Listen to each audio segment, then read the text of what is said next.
Crime എന്ന മന്ദകുമാർ, crime മന്ദകുമാർ ചെറിയൊരു promo ഇന്ന് ഇടുന്നുണ്ട്. നിനക്ക് ഏറ്റവും വലിയ പേടി ഏതാണോ ആ പേടിയുള്ളതിന്റെ ചെറിയൊരു സാധനം ഇന്ന് ഇടുന്നുണ്ട്.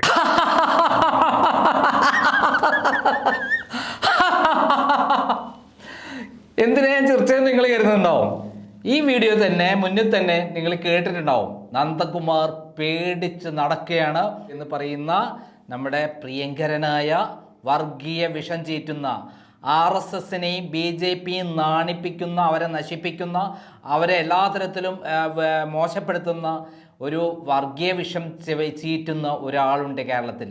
അദ്ദേഹത്തെക്കുറിച്ച് ഒരു ചാനൽ ജനങ്ങളുടെ ഇടയിൽ സർവേ നടത്തി അവർ പറഞ്ഞ വാചകമാണ് വർഗീയ വിഷം ചീറ്റുന്ന ഒരു ഭീകരനാണ് ഈ പറയുന്ന VK ബൈജു എന്ന് പറയുന്ന ആൾ.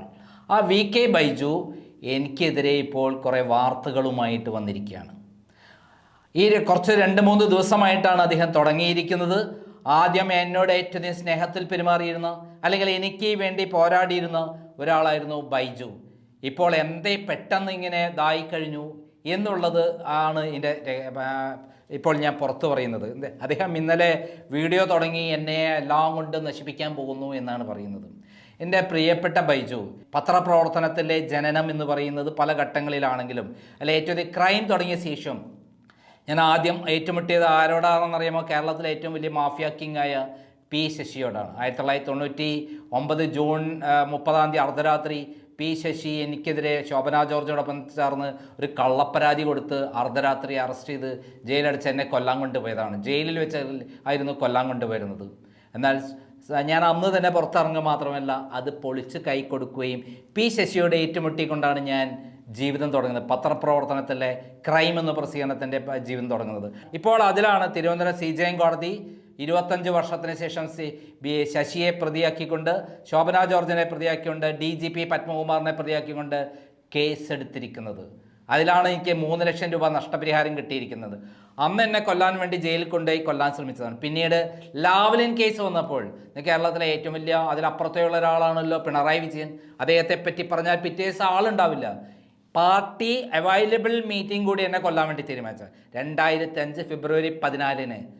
അന്ന് ഞാൻ എന്നെ എല്ലാം സെറ്റപ്പ് ചെയ്ത് എന്നെ കൊല്ലാൻ വേണ്ടി തീരുമാനിച്ച ആൾ ഞാൻ ഇപ്പോഴും ജീവിച്ചിരിക്കുന്നുണ്ടെന്നാണ് ഞാൻ വിശ്വസിക്കുന്നത്. പ്രിയപ്പെട്ട ബൈജു, ഇപ്പോൾ അതാ പേടിച്ചു വിറച്ചു നിൽക്കുകയാണ് എന്ന് പറഞ്ഞപ്പോൾ എങ്ങനെയാണ് തീർക്കാതിരിക്കാൻ പറ്റുക? എന്നെ മോനെ ബൈജു, താങ്കൾ എന്നെ മന്ദകുമാറെന്നോ കണ്ടകുമാറെന്നോ മറ്റേ കുമാറെന്നോ എന്ത് വേണം വിളിച്ചോ. താങ്കൾ എന്തിനാണിത് വിളിക്കുന്നത്? താങ്കൾ വിളിക്കുന്നത് താങ്കൾ സുരേഷ് ഗോപിയുടെ പേരിൽ ഒരു പെൺകുട്ടിയെ ബ്ലാക്ക്മെയിൽ ചെയ്ത് അവരുടെ ഭാഷയിൽ പറഞ്ഞാൽ ഒരു കാമഭ്രാന്തൻ എന്ന് പറയുന്ന വീഡിയോ എൻ്റെ അടുത്ത് കൈവശം കിട്ടിയിട്ടുണ്ടെന്ന് താങ്കൾക്ക് ബോധ്യപ്പെട്ടതാണ്. ആ പെൺകുട്ടിയുടെ ആദ്യത്തെ ഓഡിയോ പുറത്ത് വിട്ട ഉടൻ തന്നെ താങ്കൾ മനസ്സിലായി ആ പെൺകുട്ടി താങ്കൾക്കെതിരെയും എനിക്ക് വാർത്ത തന്നിട്ടുണ്ട് എന്നുള്ള കാര്യം. അതിൽ കൃത്യമായി എല്ലാ കാര്യങ്ങളും പറഞ്ഞിട്ടുണ്ട്. അദ്ദേഹം ഈ സുരേഷ് ഗോപി യാതൊരു സഹായവും ചെയ്യില്ല, എന്നാൽ ഞാനൊരു വീഡിയോ ചെയ്യാമെന്ന് പറഞ്ഞ ആ പെൺകുട്ടിയെ വലയിൽ വീഴ്ത്തി അങ്ങനെ ഉണ്ടായ സംഭവങ്ങൾ താങ്കളുടെ ഭാര്യ കണ്ടാൽ അടിച്ചോടിക്കും എന്നാണ് ആ പെൺകുട്ടിയുടെ കാൽക്കൽ വീണ കഥ എൻ്റെ അടുത്തുണ്ട് ബൈജു. പക്ഷെ ഞാനത് പ്രസിദ്ധീകരിച്ചില്ല. കാരണം അങ്ങനെയൊന്നും പ്രസിദ്ധീകരിക്കേണ്ട ആവശ്യമില്ല എന്നുള്ളതുകൊണ്ടാണ് ഞാൻ പ്രസിദ്ധീകരിക്കാതിരുന്നത്. അന്ന് മുതലാണ് താങ്കൾക്ക് കലി തുള്ളുന്നത്. അതായത് സുരേഷ് ഗോപിയുടെ പേരിൽ ബ്ലാക്ക്മെയിൽ ചെയ്ത് നടക്കുന്ന ഒരു കാമഭ്രാന്തൻ എന്ന് ആ പെൺകുട്ടി പറഞ്ഞ ടൈറ്റിൽ തന്നെയാണ് താങ്കൾക്ക് ഞാൻ കൊടുക്കുന്നത്. അല്ലാതെ വേറൊന്നുമില്ല. താങ്കളെ ഞാൻ കാണാൻ വന്നിട്ടുണ്ട്. എന്തിനാണെന്നറിയാമോ? ഇലക്ഷൻ സമയമാണ്. ഇന്ത്യ മുഴുവൻ ശ്രദ്ധിക്കുന്ന സമയത്ത്, അതിലേക്ക് ശ്രദ്ധിച്ചുകൊണ്ട് ധാരാളം വാർത്തകൾ വരുന്ന സമയത്ത്, അതേപോലെ ഞാൻ കഴിഞ്ഞ 10-25 വർഷമായി പോരാട്ടം നടത്തിക്കൊണ്ടിരിക്കുന്ന വിഷയങ്ങളിലെല്ലാം പിണറായി വിജയനെതിരെ അടക്കമുള്ള നടപടികൾ വന്നുകൊണ്ടിരിക്കുന്ന സമയത്ത്, അതിലേക്ക് എൻ്റെ ശ്രദ്ധ പോകേണ്ട സമയത്ത് താങ്കൾ എനിക്കെതിരെ ഒരു കള്ളവാർത്ത ചെയ്തപ്പോൾ താങ്കൾ എൻ്റെ ഒരു സുഹൃത്താണ്, നേരത്തെ എനിക്ക് വേണ്ടി പ്രവർത്തിച്ചുള്ള ഒരാൾ എന്നുള്ള എൻ്റെ മനസ്സിലുള്ള ധാരണ, ആ ധാരണ പ്രകാരമാണ് താങ്കളെ ഞാൻ ബന്ധപ്പെട്ട് ഞാൻ താങ്കൾക്ക് ഫസ്റ്റ് ഈ വീഡിയോ കണ്ടപ്പോൾ തന്നെ, താങ്കളുടെ പോസ്റ്റ് കണ്ടപ്പോൾ തന്നെ താങ്കൾ അയച്ചു തരികയാണ് എനിക്ക് ചെയ്തത്. ഞാൻ അങ്ങോട്ട് ബന്ധപ്പെടുകയല്ല, താങ്കൾ എനിക്ക് അയച്ചു തരികയാണ് ചെയ്തത്. അപ്പോഴാണ് ഞാൻ മനസ്സിലാക്കുന്നത് താങ്കൾ ഇങ്ങനെ ഒരു സാധനം ചെയ്യുന്നുണ്ടെന്നുള്ളത്. അപ്പോൾ ഞാൻ അയച്ച ഓഡിയോയാണ്, താങ്കൾക്ക് അയച്ച ഓഡിയോ ആണ് ഞാൻ ഇപ്പോൾ പ്രസിദ്ധീകരിക്കുന്നത്. അതൊന്ന് കേട്ട് നോക്കൂ സുഹൃത്തുക്കളെ, ഞാൻ എന്താണ് പറയുന്നത് എന്ന് കേട്ടു നോക്കൂ. Good morning Baiju. കഴിഞ്ഞ കുറച്ച് ദിവസമായിട്ട് എന്നെ പറ്റിയിട്ട് ഇങ്ങനെ ഓരോന്ന് പറയുക, അതേപോലെ വീഡിയോ ചെയ്യുക എന്ന് തുടങ്ങിയ കാര്യങ്ങളാണ് ബൈജു ചെയ്യുന്നത്. അപ്പോൾ എന്നാൽ എനിക്ക് ബൈജുവിനെതിരെ ചെയ്യാൻ പറ്റുന്ന സാധനങ്ങൾ എൻ്റെ കൈവശം കിട്ടിയിട്ടും ഞാൻ ബൈജുവിനെ പറ്റി ഒരു അക്ഷരം പോലും പറഞ്ഞിട്ടില്ല. എന്നെ തെറി പറഞ്ഞപ്പോഴും ഞാൻ തെറി പറഞ്ഞിട്ടില്ല. എന്തിന് ജയ എന്ന് പറയുന്ന പെരുന്തൽമണ്ണക്കാരി എനിക്ക് തന്ന വീഡിയോ ഉണ്ട്. അതിൽ താങ്കളെക്കുറിച്ച് പറയുന്ന ഭാഗം കട്ട് ചെയ്തിട്ടാണ് ഞാൻ പ്രസിദ്ധീകരിച്ചിട്ടുള്ളത്. ഇനി ഞാൻ കാര്യത്തിലടക്കാം. താങ്കൾ ചെയ്ത പോസ്റ്റ് ഞാൻ കണ്ടു. ഈ പോസ്റ്റിൽ പറയുന്ന കാര്യങ്ങളിൽ എന്നെ നിരവധി പെൺകുട്ടികളെ ഞാൻ വഴിവഴപ്പിച്ചു എന്നൊക്കെ രൂപത്തിൽ താങ്കൾ പറയുന്നുണ്ട്. അങ്ങനെ ഒരു സംഭവം ഒരു പെൺകുട്ടിയും പറയില്ല. എന്നാൽ എന്നെ ട്രാപ്പ് ചെയ്യാൻ വേണ്ടി മുമ്പ് എൻ്റെ ഓഫീസിൽ കയറിയ ഒരു പെൺകുട്ടിയുടെ കാര്യത്തിൽ താങ്കളും എന്നെ സപ്പോർട്ട് ചെയ്തിരുന്നു. വീണ ജോർജിൻ്റെ സൃഷ്ടിയായിരുന്നു. അതിൽ അവർ തന്നെ പറയുന്ന സംഭാഷണവും പുറത്തു വിട്ടിരുന്നു. ഞാൻ കുറ്റക്കാരനല്ല എന്ന് പറയുന്ന ആ സംഭാഷണത്തിൻ്റെ അടിസ്ഥാനത്തിലാണ് എനിക്ക് ഹൈക്കോടതി പോലും എനിക്ക് ജാമ്യം തന്നത്. ആ കേസ് പോലും ഇപ്പം നിലവിൽ പോലീസിന് മുന്നോട്ട് കൊണ്ടുപോകാൻ പറ്റാത്തത് അത്രയും സുവ്യക്തമായിരുന്നു. ഇവിടെ ഇതേപോലെ ഒരു ലേഡി എന്നെ ട്രാപ്പ് ചെയ്ത് വീഴ്ത്താൻ വേണ്ടി കൃത്യമായി CPM നേതാക്കന്മാരുടെ സഹായത്തോടെ പ്ലാൻ ചെയ്തിരുന്നു. അപ്പം അവരുടെ ഉദ്ദേശം എന്തെന്ന് മനസ്സിലാക്കാൻ വേണ്ടി ഞാൻ പലതവണ അവരോട് സംസാരിക്കുകയും അതോടൊപ്പം നമ്മുടെ ഓഫീസിലുള്ള ഒരു റിപ്പോർട്ടറെ കൊണ്ടിട്ട് അവരോട് സംസാരിപ്പിക്കുകയും ചെയ്തിരുന്നു. എന്തിനാണ് സംസാരിച്ചത്? കുറച്ച് എന്നെപ്പറ്റി മോശമായി പറഞ്ഞുകൊണ്ട് അവരോട് സംസാരിച്ചു. അവരെ ഉള്ളിലുള്ള കാര്യങ്ങൾ എടുക്കാൻ വേണ്ടിയിട്ടാണ് അത്തരം ഒരു നീക്കം നടത്തിയത്. എന്നാൽ അവരെന്ത് ചെയ്തു വെച്ചിട്ടുണ്ടെങ്കിൽ ആ റെക്കോർഡ് എടുത്തിട്ട് പലർക്കൊക്കെ അയച്ചു. ഇത് ഞാൻ മനസ്സിലാക്കിയ ഉടൻ തന്നെ നേരെ അവരെ വീട്ടിൽ പോവുകയും അവരുടെ ഫാദറോട് കാര്യങ്ങൾ പറയുകയും ആ ഫാദറും അവരും അതേപോലെ ഈ റിപ്പോർട്ടറും കൂടി ഉണ്ടായ കാര്യങ്ങൾ കൃത്യമായി പറഞ്ഞ് മനസ്സിലാക്കുകയും ഇങ്ങനെയുള്ള ഒരു അവസരത്തിന് വേണ്ടിയിട്ടാണ് ഇങ്ങനെ സംസാരിച്ചത്. ഇവർ ഏതോ CPM നേതാക്കന്മാരുടെ ബ്ലാക്ക് മെയിലിങ്ങിന് ആവശ്യത്തിന് വേണ്ടിയിട്ട് എന്നെ നശിപ്പിക്കാൻ വേണ്ടിയിട്ട് ഇവർ പ്ലാൻ ചെയ്ത് വന്നതാണെന്നും ഫാദർ മനസ്സിലാക്കുകയും എന്നിട്ട് അതിൻ്റെ അടിസ്ഥാനത്തിൽ അവരും അത് സമ്മതിക്കുകയും അതിൻ്റെ അടിസ്ഥാനത്തിൽ ഈ രണ്ടുപേരും ഓഫീസിലെ സ്റ്റാഫും റിപ്പോർട്ടറും അതേപോലെ ആ പെൺകുട്ടിയും ആ കുട്ടിയുടെ ഫാദറും കൂടെ DGPക്ക് പരാതി അയച്ചു. ഈ പറയുന്ന ഓഡിയോ, ഈ സംസാര രേഖകൾ ദുരുപയോഗം ചെയ്യരുത്, കാരണം ഈ ദുരുപയോഗം ചെയ്തിട്ട് അവർക്കെതിരെ നടപടി എടുക്കണം എന്ന് പറഞ്ഞിട്ടാണ് പരാതി കൊടുത്തത്. ഇത് പറയുന്ന കാര്യങ്ങളെല്ലാം കള്ളമാണെന്നും ഇത് 1% സത്യമില്ലെന്നും പറഞ്ഞുകൊണ്ടാണ് പരാതി കൊടുത്തത്. ആ പരാതിയുടെ റെക്കോർഡ് താങ്കൾക്ക് അയച്ചു തരുന്നുണ്ട്. അതേപോലെ DGP അന്വേഷണത്തിന് അത് അയക്കുകയും അന്വേഷണത്തിന് SP അയക്കുക, SP താഴേക്ക് പോലീസ് സ്റ്റേഷൻ അയക്കുകയും അന്വേഷണം നടത്തിയിട്ട് അവർ കൃത്യമായിട്ട് ഇത് തെറ്റായിട്ട് പറഞ്ഞതാണെന്നും കൃത്യമായിട്ട് പറഞ്ഞിട്ടുമുണ്ട്. അതിനകത്ത് പറഞ്ഞിട്ടുണ്ട് ഇങ്ങനെ ആരെങ്കിലും ഇത് ദുരുപയോഗം ചെയ്യുകയാണെങ്കിൽ അതിനെതിരെ നടപടി എടുക്കണം എന്ന് പറഞ്ഞിട്ടാണ് ഈ 3 പേരും കൂടെ പരാതി കൊടുത്തത്. ഓക്കെ, ആ സംഭവമല്ലാതെ വേറെ ഒരു സംഭവം എൻ്റെ പേരിൽ പറയാൻ ഇല്ല, ഒരാളും പറയൂല. അപ്പോൾ താങ്കൾ എന്നെ പറ്റിയിട്ട് പറഞ്ഞ കാര്യം പൂർണ്ണമായി തെറ്റാണ് എന്ന് പറയാൻ വേണ്ടിയിട്ടാണ് ഞാൻ ഇതാവുന്നത്. 2, താങ്കൾ ഇപ്പോൾ താങ്കൾക്ക് ഈ പറയുന്ന കാര്യങ്ങൾക്ക് അടിസ്ഥാനപരമായ രേഖ DGP കൊടുത്ത പരാതി, അവർ കൊടുത്ത പരാതി പ്ലസ് പോലീസ് സ്റ്റേഷനിലെ SPക്ക് കൊടുത്ത അത് തിരിച്ചിട്ട് പോലീസ് സ്റ്റേഷനിൽ വന്നത് അതിനകത്ത് കേസ് എടുക്കണം എന്ന് പറഞ്ഞിട്ട് തന്നെയാണ് കൊടുത്തിരിക്കുന്നത്. ആരെങ്കിലും ഇത് ദുരുപയോഗം ചെയ്യുകയാണെങ്കിൽ അത് അതിനകത്തുള്ള ആരും ഇതുവരെ ദുരുപയോഗം ചെയ്യാത്തത് കൊണ്ട് മാത്രമാണ് പോലീസ് കേസ് എടുക്കാത്തത്. കാരണം അതിനകത്ത് പറഞ്ഞിരിക്കുന്ന കാര്യങ്ങൾ വളരെ വ്യക്തമാണ്. ഇത് എന്നെ ട്രാപ്പിൽ വീഴ്ത്തി ബ്ലാക്ക് മെയിൽ ചെയ്യാൻ വേണ്ടിയിട്ടാണ് ആ ലേഡി വന്നതെന്നും അതിന് അവരുടെ ഉള്ളിൽ നിന്ന് കംപ്ലീറ്റ് അവരെ കൂടെ നിൽക്കുക എന്നുള്ള രൂപത്തിൽ എൻ്റെ റിപ്പോർട്ടറെ കൊണ്ട് സംസാരിപ്പിച്ചതാണെന്ന് കൃത്യമായി പറയുന്നുണ്ട്. അപ്പോൾ അതല്ലാത്ത ഒരു സംഭവം എൻ്റെ പേരിലല്ല. പിന്നെ ഞാൻ ബ്ലാക്ക് മെയിൽ ചെയ്തു എന്നാണ് പറയുന്നത്. ഞാൻ ഒരു ബ്ലാക്ക് മെയിൽ ചെയ്തു താങ്കൾ കാണിച്ചു തരികയാണെങ്കിൽ ഒരു പ്രാവശ്യം കാണിച്ചു തന്നാൽ മതി, രേഖാമൂലട്ടെ, ആർക്കും എന്ത് വേണം പറയാം. ഒരാൾ രേഖ, ഞാൻ അന്ന് പത്രപ്രവർത്തനം നിർത്തും. ഞാൻ ഒരാളോടും ഇന്നേ വരെ ഈ നിമിഷം വരെ ബ്ലാക്ക് മെയിൽ ചെയ്തിട്ടില്ല, ബ്ലാക്ക് മെയിൽ ചെയ്യൂല. പിന്നെ എൻ്റെ വാർത്ത 100% സത്യസന്ധമാണ്. സുരേഷ് ഗോപിയെ കുറിച്ചുള്ള കാര്യത്തിൽ തന്നെ ജയ പറഞ്ഞൊരു കാര്യമുണ്ട്. താങ്കൾ തന്നെ പറഞ്ഞിട്ടുള്ള സുരേഷ് ഗോപി ഒന്നും ചെയ്യില്ല എന്ന് പറഞ്ഞ അവരോട് പറഞ്ഞ വീഡിയോ എൻ്റെ അടുത്തുണ്ട്. മാത്രമല്ല താങ്കളെ കുറിച്ചുള്ള പറഞ്ഞ കാര്യങ്ങളുണ്ട്. അത് അവർ പറഞ്ഞ കാര്യങ്ങൾ ഞാൻ പൂർണ്ണമായും കട്ട് ചെയ്തിട്ടാണ് മാറ്റി വെച്ചിരിക്കുന്നത്. കാരണം അത് എൻ്റെ താങ്കളുമായിട്ടുള്ള ഒരു ബന്ധത്തിന്റെ പുറത്താണ് ഞാനത് അന്ന് ചെയ്യാതെ. എനിക്ക് വേണം അതിൻ്റെ കൂടെ വിടാമായിരുന്നു. താങ്കൾ എന്നെക്കുറിച്ച് വേണ്ടാത്ത ചെറ്റ നന്ദകുമാർ എന്നൊക്കെ പറഞ്ഞിട്ട് സാധനം ചെയ്തപ്പോൾ എനിക്ക് അത് ചെയ്യാമായിരുന്നു. ഞാനത് ചെയ്തിട്ടില്ല, ഞാൻ ഒരിക്കലും ചെയ്യില്ല. അത് താങ്കൾ എന്നെ ഒരിക്കൽ സഹായിച്ച ഒരാളാണ്. എനിക്ക് പറയാനുള്ളത്, നമ്മൾ തമ്മിൽ ഇത്തരത്തിലുള്ള യുദ്ധത്തിന് പോകുന്നതിന് പകരം താങ്കളുടെയും എൻ്റെയും ഒരു സുഹൃത്തായ ഒരാൾ മുഖാന്തരം നമ്മൾ ഇരിക്കുന്നു. ആ ഇരുന്നിട്ട് എനിക്ക് പറയാനുള്ള കാര്യങ്ങൾ താങ്കൾ കേൾക്കുന്നു, അവരും കൂടി കേൾക്കുന്നു. താങ്കൾ പറയുന്ന കാര്യങ്ങൾ കേൾക്കുന്നു. താങ്കളുടെ കൈവശമുള്ള രേഖകൾ അവരെയും കാണിച്ചോ, എന്നെയും കാണിച്ചോ. എൻ്റെ കൈവശമുള്ള രേഖ താങ്കളെയും കാണിക്കാം, ഈ ജയ പറഞ്ഞതടക്കമുള്ള കാര്യങ്ങൾ. അതേപോലെ ഈ കേസുമായി ബന്ധപ്പെട്ട് ഞാൻ ഉദ്ദേശിക്കുന്ന കാര്യമാണ് താങ്കളുടെ അടുത്ത് നിന്നുള്ളതാണ് ഞാൻ അല്ലാതെ വേറൊരു മണ്ണാങ്കട്ടി എന്നെക്കുറിച്ച് എവിടെയും ഇല്ല എന്ന് എനിക്കറിയാം. അത് പോലീസ് സ്റ്റേഷനിൽ ഞാൻ റെക്കോർഡ് കൊടുത്തിട്ടുള്ളതാണ്. ഈ സംഭവത്തിൻ്റെ റെക്കോർഡെല്ലാം പരാതി കൊടുത്തിട്ടുള്ളതാണ്. ആ റെക്കോർഡുകളെല്ലാം കൊണ്ടുവരാം. അതുപോലെ എന്നിട്ട് സുരേഷ് ഗോപിയെക്കുറിച്ച് പറയുന്ന കാര്യങ്ങൾ, വാച്ച്മാൻ അടക്കം പറയുന്ന കാര്യങ്ങൾ എൻ്റെ അടുത്തുണ്ട്.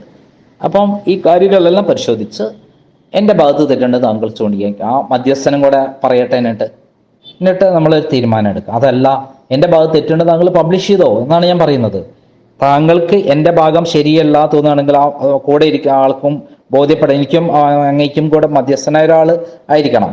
അപ്പോൾ ആ ആള് കേട്ടിട്ട് പിന്നെ ശരിയല്ല എന്ന് തോന്നുകയാണെങ്കിൽ, ശരിയല്ല എൻ്റെ ഭാഗമാണ് തെറ്റുന്നുണ്ടെങ്കിൽ താങ്കൾക്ക് പബ്ലിഷ് ചെയ്യാം, അത് രേഖൻ്റെ പബ്ലിഷ് ചെയ്യാം. അതിനൊന്നും ഞാൻ തടസ്സമില്ല. പ്രത്യേകം മനസ്സിലാക്കാൻ വേണ്ടി പറയും. എന്നെ പറ്റിയിട്ട് എന്തെങ്കിലും കൃത്യമായുള്ള തെളിവുണ്ടെങ്കിൽ താങ്കൾക്ക് പബ്ലിഷ് ചെയ്യാം. പക്ഷെ ഇപ്പോഴുള്ള സംഭവം താങ്കൾക്ക് അറിയാത്ത ഭാഗമാണ്, ഇത് മാത്രമാണ് ആകപ്പാടെ ഉള്ളത്, അല്ലാതെ വേറൊരു സാധനം ഇല്ല.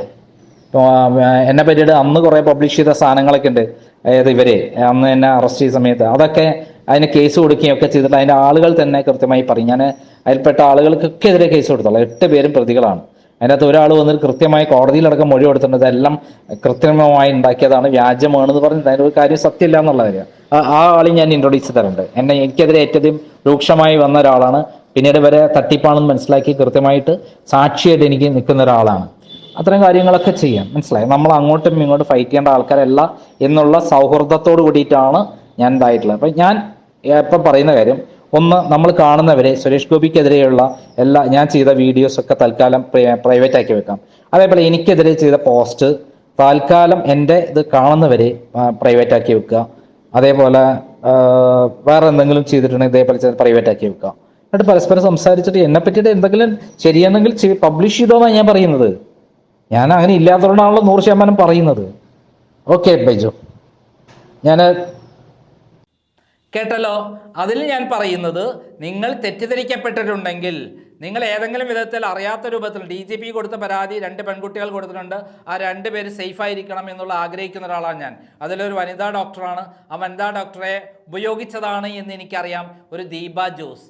ആ ദീപ ജോസ് കൃത്യമായിട്ട് അറിയാവുന്ന, അവരെക്കുറിച്ച് എല്ലാ കാര്യങ്ങളും എനിക്കറിയാം. അവർ മാർക്സിസ്റ്റ് പാർട്ടിയുടെ പ്രിയപ്പെട്ട ആളാണെന്ന് തെളിയിക്കുന്ന ഒരു ഫോട്ടോ കൂടി കണ്ടോളൂ. കൂടാതെ ഇന്നലെ താങ്കൾ അവരുടെ ഫോട്ടോ പ്രസിദ്ധീകരിച്ചു. ഞാൻ അവരുടെ ഫോട്ടോ പ്രസിദ്ധീകരിക്കാതിരുന്നത് എന്തുകൊണ്ടാണ് അറിയോ?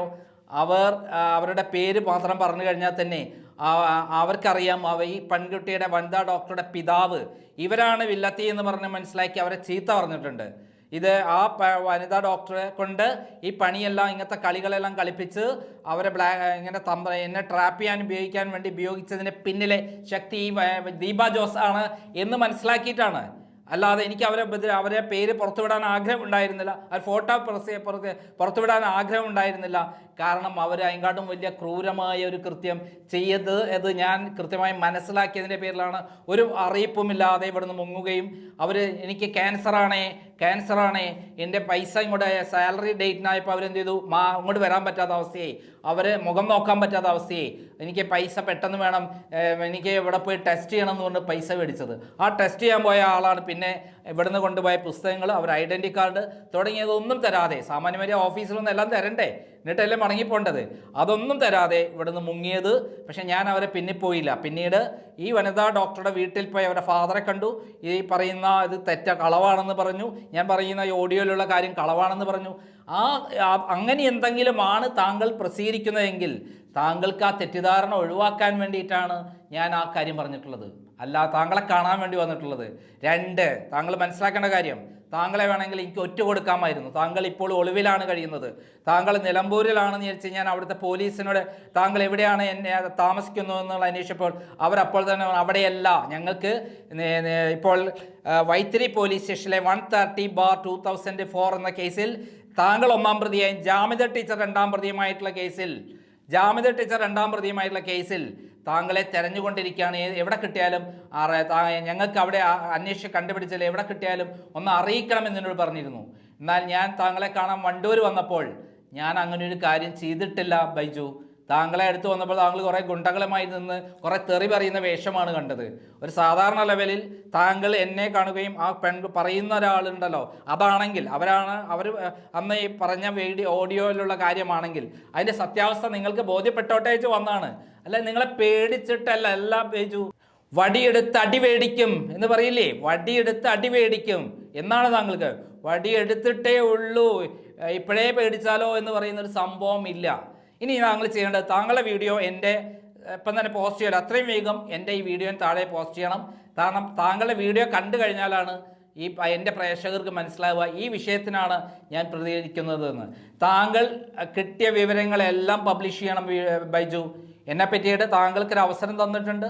ശോഭാ സുരേന്ദ്രനെ മുഖാന്തരം ബന്ധപ്പെടാൻ കാരണം അവർ കൃത്യമായിട്ട് എൻ്റെ ഭാഗത്ത് ശരിയാണെന്ന് കണ്ടിട്ടാണ്. അവർ എന്നെ തേടി വന്നതാണ്, അല്ല ഞാൻ അവരെ തേടി വന്നതല്ല. ചോദിച്ചു നോക്കൂ, എനിക്ക് ഇൻ്റർവ്യൂ തന്നപ്പോൾ അവർ പറഞ്ഞിട്ടുണ്ട് നന്ദകുമാറിനെ തേടി ഞാൻ പോവുകയാണ്, ഞാൻ അങ്ങോട്ട് പോയതല്ല. പക്ഷെ അവർ പിന്നീട് പറഞ്ഞ കാര്യങ്ങളിൽ 2 RSSകാരാണ് അവരെ ചതിച്ചത് എന്ന് മനസ്സിലാക്കി ആ ചതിയിൽ പെട്ടുപോയതാണ്, അവരെ നശിപ്പിക്കാൻ ശ്രമിച്ചതാണെന്ന് എനിക്ക് മനസ്സിലായത് കൊണ്ടാണ് ഞാൻ അവരുടെ വീഡിയോയിൽ ആ ഭാഗം മാത്രം മാപ്പ് പറഞ്ഞത്. നിങ്ങളെപ്പോലുള്ള RSSകാരെന്ന് ധരിച്ച് RSSനെയും BJPയെയും ഒക്കെ നശിപ്പിക്കുന്ന കള്ള നാണയങ്ങൾ ഇങ്ങനെ കുറേ ആൾക്കാരുണ്ട്. നിങ്ങൾ നടത്തുന്ന വിഷം ചീറ്റുന്ന കാര്യങ്ങൾ, നിങ്ങളുടെ ഭാഷ എന്താ, ചെറ്റ, ആരെ വിട്ടാലും ചെറ്റ. എന്നെയും ചെറ്റാന്ന് വിളിച്ചു. എന്നെ എന്തൊക്കെ വിളിച്ചു, ഞാൻ ബലാത്സംഗ വീരൻ പറഞ്ഞു, ബലാത്സംഗം ചെയ്തു എന്ന് പറഞ്ഞു. നാണമുണ്ടോ ബൈജു? ഇങ്ങനെ സ്വന്തം മുഖം രക്ഷിക്കാൻ വേണ്ടി വേവലാതി പൂണ്ട് പേടിച്ച് എന്നെപ്പറ്റി കുറേ ആരോപണങ്ങളുമായി വന്ന് ഈ പ്രസിദ്ധീകരിക്കേ. ഓരോന്ന് പ്രസിദ്ധീകരിച്ച് കഴിഞ്ഞാൽ അതിനുള്ള വ്യക്തമായ മറുപടി ഞാൻ കൊടുത്തോളാം.